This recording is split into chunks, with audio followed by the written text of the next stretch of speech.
know they'll help you too.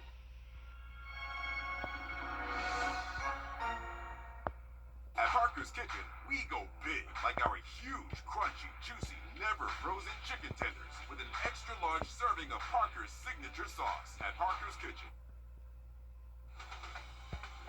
Live from Augusta, you're watching News 12 at 6 o'clock. A chance for severe weather tomorrow. Plus, we're continuing to track scorching temperatures. Good evening, and thanks for choosing us. I'm Zana Halliburton. Your First Alert Chief Meteorologist Riley Hill joining us now, and he's keeping a close eye on storm chances ahead of tomorrow. And Riley, people already have plans for Juneteenth. Will this weather get in their way? Well, I think they'll cover weather in just a bit. Thanks for that, Riley. The Master's Table Soup Kitchen is working overtime to keep up with the summer hunger surge. Plates and spoons were put to use today as volunteers served up hot meals for those in need. Leaders tell us the need for food continues to grow even after expanding the summer harvest feeding program. Now Golden Harvest is calling on you more than ever before to help bring change. Your Hallie Turner joins us live from the newsroom as she explains what you can do to help. Hallie. Yeah, well, with school out, there are more mouths to feed and less hands to help put an end to a long season of hunger. Soup kitchen leaders say they are seeing a surge this summer that they've never seen before, and they need your help. Soup kitchen manager LaDonna Dolman says numbers have been on the rise for a while. The surge started in March when they fed around 93 kids. In April, that number more than doubled to 191. Leaders are preparing the soup kitchen to feed 300 kids in June and nearly 500 by July. And with school out and more kids at home, Dolman says there are less volunteers around, even with multiple food programs even in place. Dolman says they see people the most near the end of the month, and they need all hands on deck to fill mouths and donate extra snacks. I get people that come down all the time, Miss LaDonna, what can I do? What can I bring extra? You know, other things that they need other than food, sometimes they ask me for bottled waters because it's hot now. I'm trying to say, Mrs. Donna, do you have any extra bottled waters? Do you have any extra cooling rags? And then with the kids, they'll come down, they'll be like, Mrs. Donna, you got some extra snacks that maybe I can have? So they like little snacks, peanut butter and crackers and stuff like that, or Cheez-Its and whatnot. They're looking for snacks or little juices and stuff. Now, Dolman says every hand counts, and if you're interested in donating your time or extra goods, you can find the link to do so on our website at WRDW.com. And we're certainly thankful for everyone there at the Master's Table Soup Kitchen. We know they're very busy, working harder than ever during the summer months. Hallie, thanks for shining a light on that. You can always help. Again, that information on our website. New this evening, an inspection report is digging into an unsafe conditions at the Charles B. Webster Detention Center. A grand jury subcommittee toured the jail on April 1st. And here's what they found. Outdated equipment and appliances in the kitchen area, several garbage disposal units out of order with only one operational. The food warmer was out of order as well, causing delays in feeding inmates. Another top concern, overcrowding. The grand jury notes in some areas, inmates were forced to sit on the stairs during mealtime due to a lack of benches. The grand jury says privacy improvements should be made to the shower areas as well. Moving forward, the grand jury recommends an increase in funding and support to address critical needs at the jail. The inspection comes during an investigation due to claims of some inmates not receiving meals at the jail. News 12 first told you about this nearly a month ago. The sheriff's office told us they are reviewing internal policies and procedures regarding meal distribution to ensure every inmate receives a tray. Staying in Richmond County, shocking numbers are shedding light on Augusta's homeless population. We just got the results back from this year's point-in-time count, and here's a breakdown of the findings. Out of nearly 1,100 individuals surveyed, 55 of them were chronically homeless. Those are people with disabling conditions who've been living in places like emergency shelters for an extended period of time. The survey also found more than 700 people were unsheltered, meaning they do not have a stable place to live, therefore living on the streets or even in their cars. And more than 300 people were sheltered, staying in temporary housing, such as homeless shelters. Developing this evening to a 12 on Your Side Investigate story, Georgia Senator Max Burns has issued another. WellStar MCG continues to make strides in bridging the gap in healthcare for our further-to-reach communities. The WellStar Digital Care Network is meeting people where they are to provide life-saving care. Your Sydney Palmer joins us live in studio with more on how this partnership is helping our rural communities. Sydney. Rural hospitals say they're facing a healthcare crisis. Wellstar MCG says resources are running low and some hospitals are in danger of closing, but their digital care network hopes to combat the crisis. Wellstar's Digital Care Network has partnered with AU's Medical College of Georgia to address what they're calling a crisis. Several area hospitals already participate, and Wellstar hopes to add more. The Digital Care Network provides care 24 hours a day, 7 days a week. The types of care range from emergency room triage to inpatient and intensive care unit support to critical disease management. This is a huge deal because it helps patients receive care locally. Being able to offer those multiple options, we end up keeping almost every patient we see, about 75% of the patients we see in rural hospitals, in their rural hospitals. We avoid that transfer, so we avoid what I call unnecessary transfer. Many hospitals in the Digital Care Network are low-resource communities or OBGYN deserts, meaning patients must drive over an hour to receive care. The program helps cut down on drive time and cost. By decreasing the distance a patient has to go to get access to a specialty care, by decreasing the cost of those transfers, we are working to make healthcare more effective and more affordable for the state of Georgia. Partnership with Augusta Medical College of Georgia is helping the program expand beyond the CSRA. This expansion could lead to 50 to 70% participation from rural hospitals across Georgia. And the collaboration extends beyond emergency rooms and critical care units.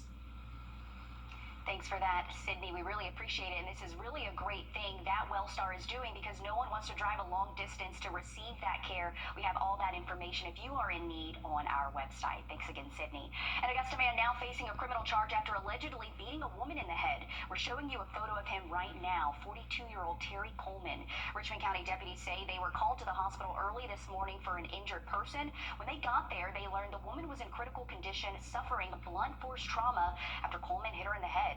He's charged with aggravated assault. No word yet on how the victim is doing at this hour, but we'll keep you updated. Juneteenth is tomorrow, and preparation already happening for a big event. New video today shows crews setting up for the Juneteenth festival tomorrow.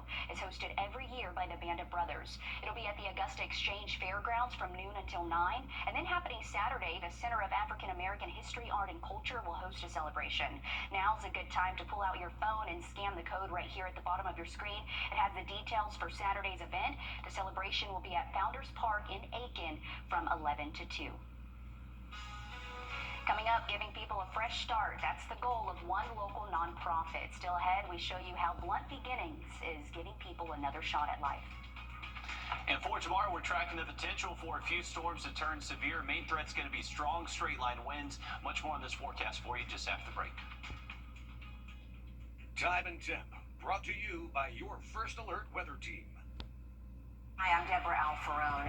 We mentioned the blazing heat is intensifying as we inch closer to the weekend. We're talking record highs, something that we've been telling you about for a while. Your First Alert meteorologist, Malik Bryan, joining us now in studio with more on this heat and how you and your family can stay safe. Malik. Yeah, absolutely. The heat has been brutal, and it's going to only, unfortunately, continue to ramp up as we head throughout the rest of the summer and into late next week. Now, you may have heard Riley and Mikkel and Emily mention something called the Urban Heat Island. And for those of you that like to kayak down the river, you haven't seen that kind of island in the middle of the Savannah River. It's not like Stallings Island. It's an actual, what we like to call, it's an air bubble, if you want to think of it that way. And you can see this air bubble, if this is the city of Augusta, the heat in it causes that air bubble to rise. And because of all the asphalt and the concrete and less trees, less grass, you have warmer surroundings in the city than you do outside of it. So this plays an effect on our weather here as well. So if we go forward in time and we go forward and talk about the heat advisory criteria, you can see that the purple here is the CSRA in the Savannah River Valley. You also have the red here, and this is our heat advisory criteria going forward, issued by the National Weather Service. Now, you can see here that you have to get to 105 in some of our areas and 110 and 108 to even get to the heat advisory criteria. And the point I'm trying to make in here is you don't have to hit the heat advisory criteria in order for it to be hot and for it to still be dangerous. So what are some things that you can take advantage of when it's hot outside in order to cool yourself off. So one thing you can do is stay hydrated, and the other things you can do are wear lightweight and light colored clothing. You can also take a break indoors or at a local cooling center, and if you want to be creative, you can step outside and just wait for it to rain, because if it's summertime, you are sure in luck for there to be an isolated shower on the way. And that's certainly what we've been seeing recently. Thanks, Malik, for that. We appreciate it. A local nonprofit continuing to help those experiencing homelessness or transitioning from incarceration. Blunt Beginnings held a community event today where they took to the streets for cleanup. We're showing video of the turnout right now. The founder tells us this is their second year bringing the community together for this event. He explains the overall goal is getting people to the next level. There's a lot of children who are around the area because, again, school is out. Parents don't know what to do. It's kind of hard to get a job. The kids aren't in any daycare. So being able to see exactly how we can help them, help people here get to the next level. To find out how you can help, we have information on our website. Just search Blunt Beginnings. Appreciate what they were doing earlier today. Coming up, school's out, but class is still in session for some students. We're going to show you how the Harris Center is finding solutions and keeping kids active this summer. First Alert Radar, powered by Jim Hudson Automotive Group. The summer break sales event is Riley.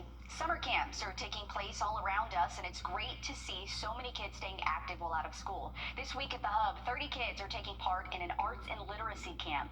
The Harris Literacy Center, Rise Augusta, and the Jesse Norman School of the Arts have made this free camp possible for the last 3 years. They're finding solutions and making sure kids don't hit the summer slide. singing and dancing are just a couple of ways students are staying active at camp.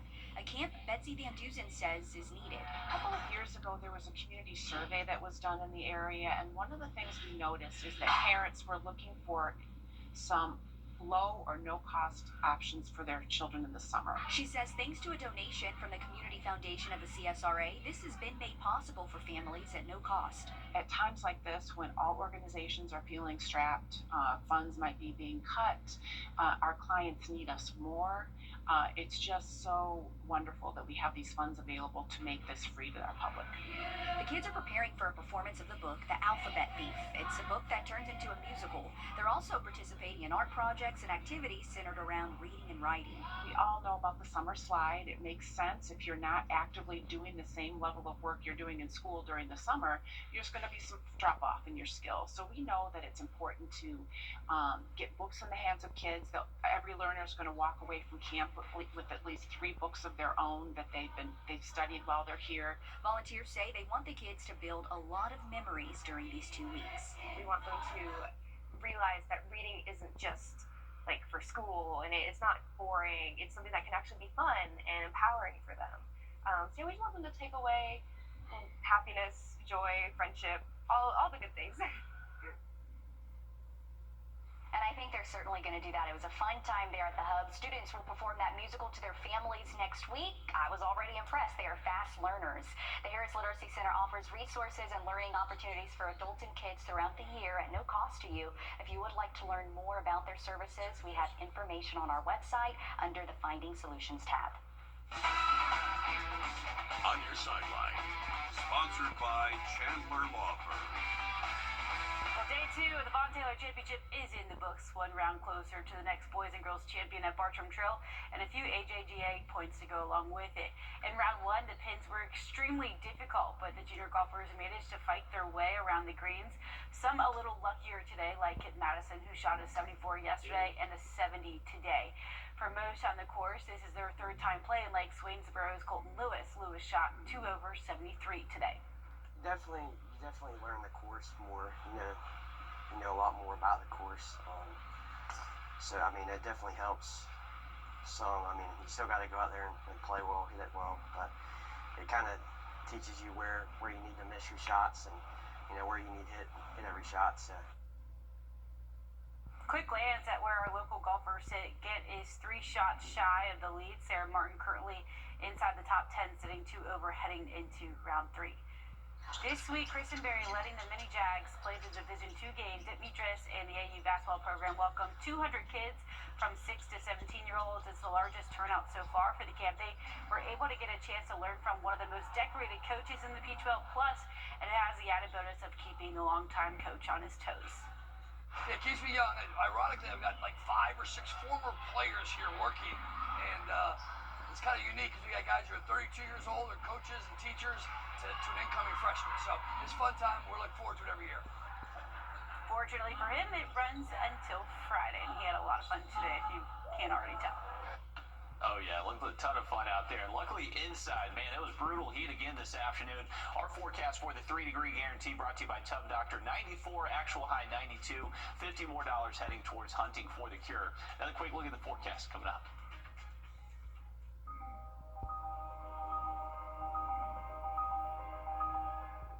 Right now at Broomskins.